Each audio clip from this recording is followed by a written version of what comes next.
ದಿನಾಂಕ 26/7/2025 ಗುಂಡ್ಲುಪೇಟೆ ಪಟ್ಟಣದ ಪುರಸಭೆ ಆವರಣದ ಗಾಂಧಿ ಪ್ರತಿಮೆ ಮುಂದೆ ಕರ್ನಾಟಕ ಕಾವಲುಪಡೆಯ ವತಿಯಿಂದ ಗಾಂಧಿ ಪ್ರತಿಮೆಗೆ ಮಾಲಾರ್ಪಣೆ ಮಾಡುವ ಮೂಲಕ ಕಾರ್ಗಿಲ್ ವಿಜಯೋತ್ಸವವನ್ನು ಆಚರಿಸಲಾಯಿತು. ಈ ಸಂದರ್ಭದಲ್ಲಿ ಕಾವಲುಪಡೆಯ ತಾಲೂಕು ಅಧ್ಯಕ್ಷರಾದ ಎ ಅಬ್ದುಲ್ ಮಾಲಿಕ್ ಅವರು ಮಾತನಾಡಿ, ಕಾರ್ಗಿಲ್ ಯುದ್ಧದಲ್ಲಿ ಹುತಾತ್ಮರಾದ ಯೋಧರಿಗೆ ನಮನ ಸಲ್ಲಿಸಿದರು. ಇದೇ ವೇಳೆ ಪುರಸಭೆಯ ಮುಖ್ಯಾಧಿಕಾರಿಗಳಾದ ಶರವಣರವರು ಮಾತನಾಡಿ, ಸಂಘಟನೆಗಳ ಕಾರ್ಯಕ್ಕೆ ಮೆಚ್ಚುಗೆ ವ್ಯಕ್ತಪಡಿಸಿದರು. ಯುವ ವಿಜ್ಞಾನಿಯಾದ ಡಾಕ್ಟರ್ ನವೀನ್ ಮೌರ್ಯರವರು ಮಾತನಾಡಿ ಕಾರ್ಗಿಲ್ ಬಗ್ಗೆ ಹಲವು ವಿಚಾರಗಳನ್ನು ತಿಳಿಸಿದರು.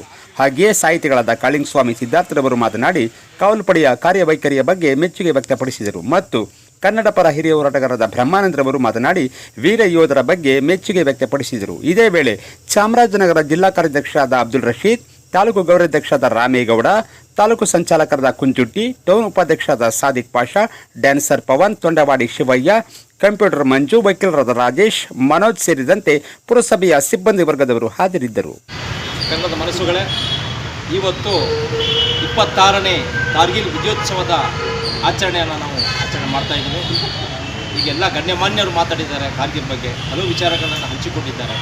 ಕಾರ್ಗಿಲ್ ವಿಜಯೋತ್ಸವದ ಶುಭಾಶಯಗಳೊಂದಿಗೆ ಇವತ್ತು ಸುಮಾರು ವರ್ಷಗಳಿಂದ ಹಲವಾರು ಒಂದು ಪರಿಶ್ರಮದಿಂದ 1999ನೇ ಇಸ್ವಿ ಮೇಯಿಂದ ಸ್ಟಾರ್ಟ್ ಆಗಿ ಜುಲೈ 26ಕ್ಕೆ ಅಂತ್ಯವಾಗುತ್ತೆ ಕಾರ್ಗಿಲ್ ವಿಜಯೋತ್ಸವ.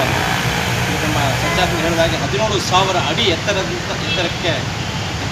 ಅವರು ಭಾಳ ಶ್ರಮದಿಂದ ಈ ಕಾರ್ಗಿಲ್ ವಿಜಯೋತ್ಸವವನ್ನು ತಂದು ನಮಗೆ ಭಾಳ ಹೆಮ್ಮೆ ಅನಿಸುತ್ತದೆ. ನಮ್ಮ ದೇಶದ ಸೈನಿಕರಿಗೆ ನಾವು ಹ್ಯಾಟ್ಸ್ ಆಫ್ ಹೇಳಲೇಬೇಕು.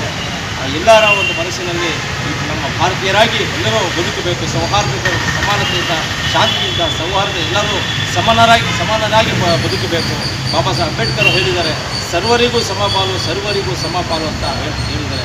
ಹಾಗಾಗಿ ನಾವು ಭಾರತಾಂಬೆ ಮಕ್ಕಳಂತೆ ಎದೆ ತಟ್ಟಿ ಹೇಳು ಭಾರತೀಯನೆಂದು, ಗರ್ವದಿಂದ ಬಾಳು ಕನ್ನಡಿಗನೆಂದು ಅಂತ ಹೇಳೋ ಮೂಲಕ ಮತ್ತೊಮ್ಮೆ 26ನೇ ಕಾರ್ಗಿಲ್ ವಿಜಯೋತ್ಸವದ ಶುಭಾಶಯಗಳನ್ನು ತಿಳಿಸ್ತೇನೆ. ಧನ್ಯವಾದ.